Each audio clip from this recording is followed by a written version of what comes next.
ರಾಜ್ಯ ರಾಜಕಾರಣದ ಅಧಿಕಾರ ಹಸ್ತಾಂತರದ ಚರ್ಚೆ ನಿಮಗೆಲ್ಲ ಗೊತ್ತಿದ್ದದ್ದೇ. ಡಿ.ಕೆ. ಶಿವಕುಮಾರ್ ಅವರು ದೆಹಲಿ ವರಿಷ್ಠರ ಭೇಟಿಗೆ ಪ್ರಯತ್ನಿಸ್ತಾ ಇದ್ರು. 2 ದಿನಗಳ ಹಿಂದೆ ಅದು ಸಾಧ್ಯ ಆಗಿದೆ. 40 ನಿಮಿಷಗಳ ಸಭೆ ಆಯಿತು. ಸಭೆಯಲ್ಲಿ ರಾಹುಲ್ ಗಾಂಧಿ ಮತ್ತು ಪ್ರಿಯಾಂಕಾ ಗಾಂಧಿ ಇಬ್ಬರೂ ಇದ್ದರು. ಸಭೆಯಲ್ಲಿ ಏನು ಚರ್ಚೆ ಆಯಿತು ಅಂದಿದ್ದಕ್ಕೆ ಡಿ.ಕೆ. ಶಿವಕುಮಾರ್ ಅವರ ಸ್ಪಷ್ಟ ಉತ್ತರ, ಗಾಳಿ ಕುಡ್ಕೊಂಡು ಹೋಗಕ್ಕೆ ದಿಲ್ಲಿಗೆ ಬಂದಿಲ್ಲ, ನಾನು ಏನೇನು ಚರ್ಚೆ ಮಾಡಬೇಕಾಗಿತ್ತೋ ಎಲ್ಲವನ್ನೂ ಚರ್ಚೆ ಮಾಡಿದ್ದೀನಿ ಅಂದ್ರು.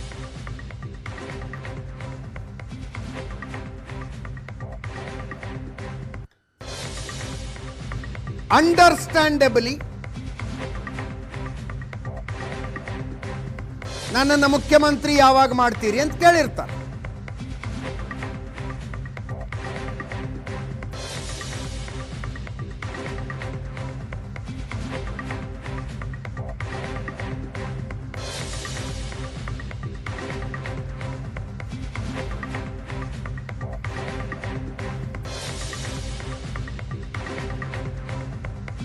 ರಾಹುಲ್ ಗಾಂಧಿ ಪ್ರಿಯಾಂಕಾ ಗಾಂಧಿ ಅವರ ಕಡೆಯಿಂದ ಏನು ಉತ್ತರ ಬಂತು ಅನ್ನುವುದರ ಸ್ಪಷ್ಟತೆ ನಿನ್ನೆ ಸಂಜೆ ತನಕ ಇರಲಿಲ್ಲ.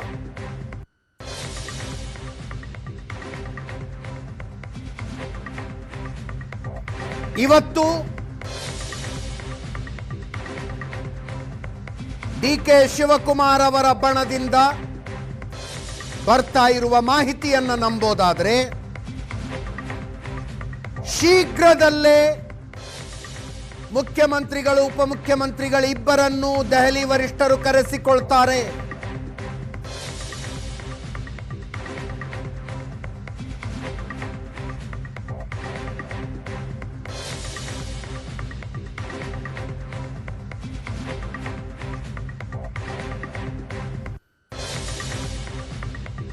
ದೆಹಲಿಯಿಂದ ಬಂದ ನಂತರ ಡಿ.ಕೆ. ಶಿವಕುಮಾರ್ ಅವರು ಆಪ್ತರ ಬಳಿ ಹೇಳಿಕೊಂಡ ಮಾತಿದು.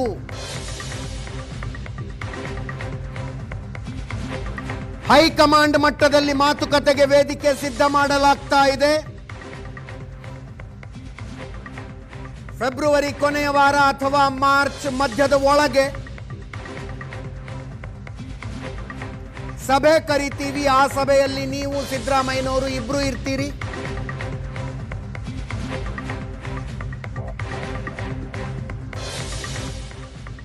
ಈ ಮಾತನ್ನ ಹೇಳಿ ಕಳಿಸಿದಾರಂತೆ.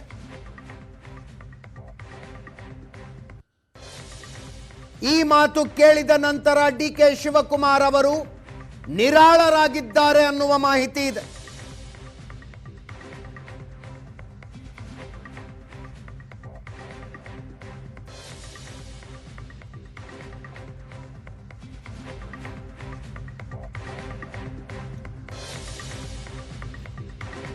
ಸಿದ್ದರಾಮಯ್ಯನವರು ಬಜೆಟ್ ಮಂಡಿಸಿದ ನಂತರ ಅವರನ್ನ ದೆಹಲಿಗೆ ಕರೀತಾರಾ?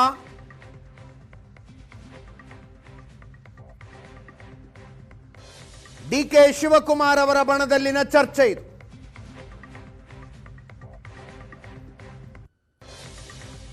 ದೆಹಲಿಯಲ್ಲಿ ವರಿಷ್ಠರ ಭೇಟಿ ಮುಗಿಸಿಕೊಂಡು ಬಂದ ನಂತರ ಡಿ.ಕೆ. ಶಿವಕುಮಾರ್ ಅವರು ನೊಣವಿನಕೆರೆ ಅಜ್ಜಯ್ಯನ ದರ್ಶನಕ್ಕೆ ಹೋದ್ರು.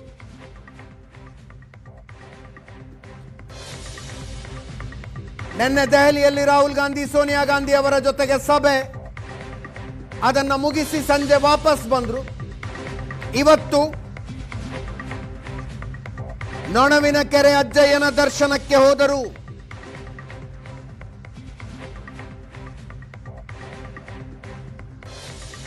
ಜಾತ್ರೆ ನಡೀತಾ ಇದೆ ಅಲ್ಲಿ. ಜಾತ್ರೆಯ ಪ್ರಯುಕ್ತ ಧರ್ಮ ಸಭೆ ಇತ್ತು, ಅದರಲ್ಲಿ ಭಾಗಿಯಾದರು.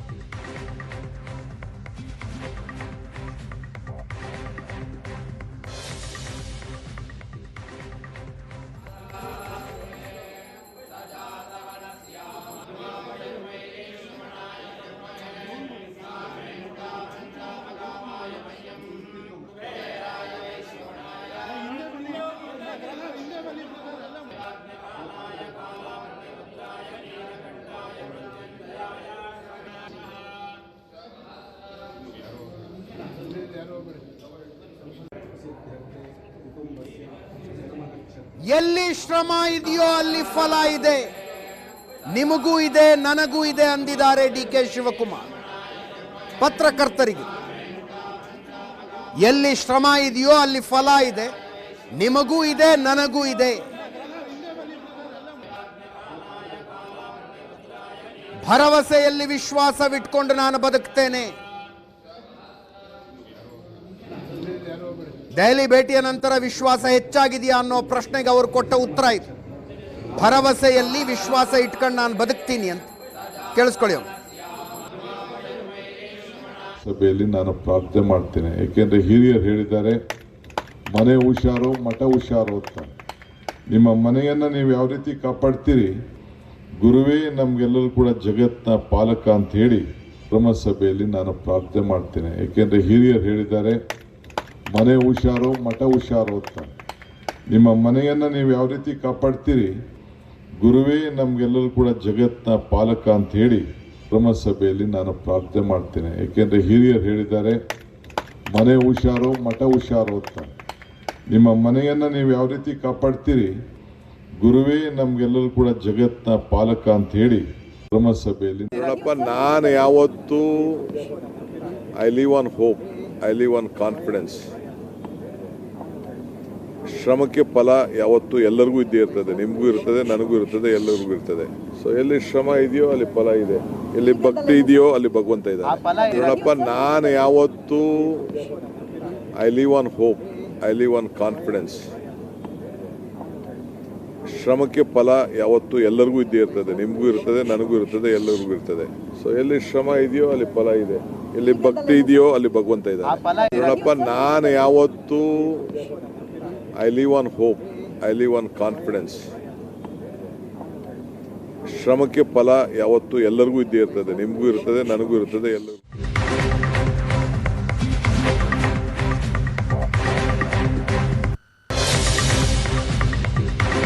ಶ್ರಮಕ್ಕೆ ಫಲ ಎಲ್ಲರಿಗೂ ಇದ್ದೇ ಇರುತ್ತೆ. ಎಲ್ಲಿ ಶ್ರಮ ಇದೆಯೋ ಅಲ್ಲಿ ಫಲ ಇದೆ, ನನಗೂ ಇದೆ ನಿಮಗೂ ಇದೆ ಅಂತ.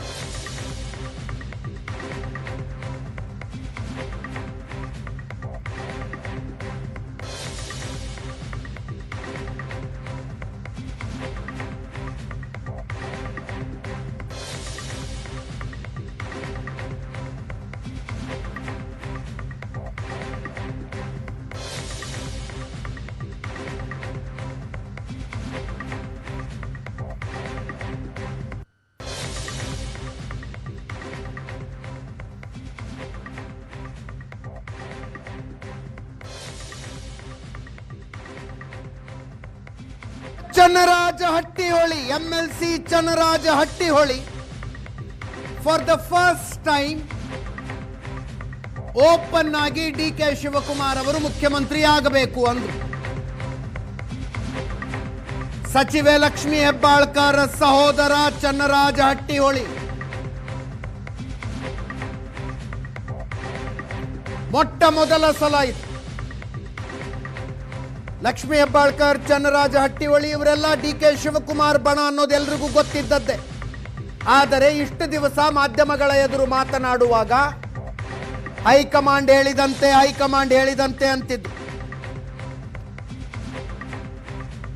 ಈಗ ಮೊಟ್ಟ ಮೊದಲ ಸಲ ಓಪನ್ ಆಗಿ ಡಿ ಕೆ ಶಿವಕುಮಾರ್ ಮುಖ್ಯಮಂತ್ರಿ ಆಗಬೇಕು ಅಂತಿದ್ದಾರೆ.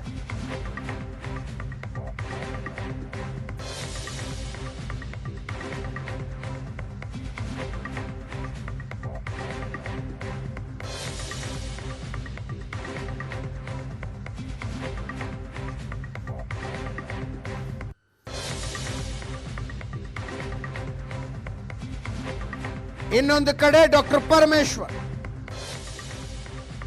ಬಾಯಿ ಮುಚ್ಕೊಂಡು ಸುಮ್ಮನಿರಿ ಅಂತ AICC ಅಧ್ಯಕ್ಷರು ಹೇಳಿದ್ದಾರೆ. ನಮ್ಮ ಹೈಕಮಾಂಡಿಗೆ ಯಾವಾಗ ಏನು ಮಾಡಬೇಕು ಅಂತ ಗೊತ್ತಿದೆ ಅಂತ.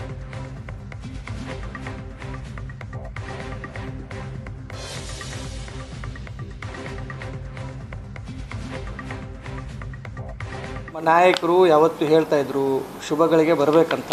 ಶುಭಗಳಿಗೆ ಶುಭ ಸಂದರ್ಭ, ಶುಭ ಕಾಲ ಬರಬೇಕು. ಆ ಸಮಯ ಹತ್ತಿರ ಬಂದಿದೆ ಅಂತ ನಮಗೆ ಅನಿಸುತ್ತೆ. ಇವತ್ತು ದೆಹಲಿಯಲ್ಲಿ ನಮ್ಮ ನಾಯಕರಾದಂಥ ಡಿ ಕೆ ಶಿವಕುಮಾರ್ ಅವರು ವರಿಷ್ಠರನ್ನು ಭೇಟಿಯಾಗಿದ್ದಾರೆ. ಸುಮಾರು ರಾಜಕೀಯ ಚರ್ಚೆಗಳಾಗಿದ್ದಾವೆ. ಡಿ ಕೆ ಶಿವಕುಮಾರ್ ಅವರು ಈಗ ರಾಜ್ಯದ ಮುಖ್ಯಮಂತ್ರಿ ಆಗಬೇಕಂತ ನಮ್ಮೆಲ್ಲರದು ಬಯಕೆ ಇದೆ, ರಾಜ್ಯದ ಜನರ ಬಯಕೆ ಇದೆ, ಕಾಂಗ್ರೆಸ್ ಪಕ್ಷದ ಪ್ರತಿಯೊಬ್ಬ ಕಾರ್ಯಕರ್ತರದ್ದು ಬಯಕೆ ಇದೆ ಅಂತ ಹೇಳಿಕ್ಕೆ ಬಯಸ್ತೀನಿ. ನಮ್ಮ AICC ಅಧ್ಯಕ್ಷರು ಹೇಳಿದ್ದಾರೆ ಅಂದರೆ ಬಾಯಿ ಮುಚ್ಕೊಂಡು ಸುಮ್ಮನೆ ಇರಿ ಅಂತ ಹೇಳಿದ್ದಾರೆ. ಅದಕ್ಕಿಂತ ಕಠಿಣವಾಗಿ ಹೇಳೋದಕ್ಕೆ AICC ಅಧ್ಯಕ್ಷರಿಗೆ ಆಗೋದಿಲ್ಲ. ಅಷ್ಟಾದರೂ ಕೂಡ ನಮ್ಮಲ್ಲಿ ಶಾಸಕರಾಗಲಿ ಮತ್ತು ಮುಖಂಡರುಗಳಾಗಲಿ ಪದೇ ಪದೇ ಅದ್ರ ಬಗ್ಗೆ ಮಾತನಾಡ್ತಕ್ಕಂಥದ್ದು ಸರಿ ಕಾಣಿಸೋದಿಲ್ಲ. ಇದು ನಿಲ್ಲಬೇಕಿದು. ಯಾಕೆ ಅಂತ ಹೇಳಿದರೆ ನಾವು ಆಡಳಿತದ ಕಡೆ ಗಮನ ಹರಿಸಬೇಕು. ಜನಸಮುದಾಯ ನಮ್ಮನ್ನು ನಿರೀಕ್ಷೆ ಮಾಡಿರೋದೇ ಬೇರೆ. ಅದು ಬಿಟ್ಟು ನಾವು ಈ ರೀತಿ ಸಾರ್ವಜನಿಕವಾಗಿ ಇದನ್ನೆಲ್ಲ ಮಾತಾಡಿಕೊಂಡು ಒಬ್ಬೊಬ್ಬರು ಒಂದೊಂದು ಹೇಳಿಕೆ ಕೊಟ್ಕೊಂಡು ಹೋಗೋದು ಸರಿ ಕಾಣಿಸೋದಿಲ್ಲ. ಹೈಕಮಾಂಡ್ನವರು ಕೂಡ ಇದನ್ನು ಗಮನಿಸ್ತಾ ಇದ್ದಾರೆ ಅಂತ ನಾನು ಅಂದ್ಕೊಂಡಿದ್ದೇನೆ. ಸಂದರ್ಭ ಬಂದಾಗ ನಾನು ಕೂಡ ಹೈಕಮಾಂಡಲ್ಲಿ ಮಾತಾಡ್ತೇನೆ.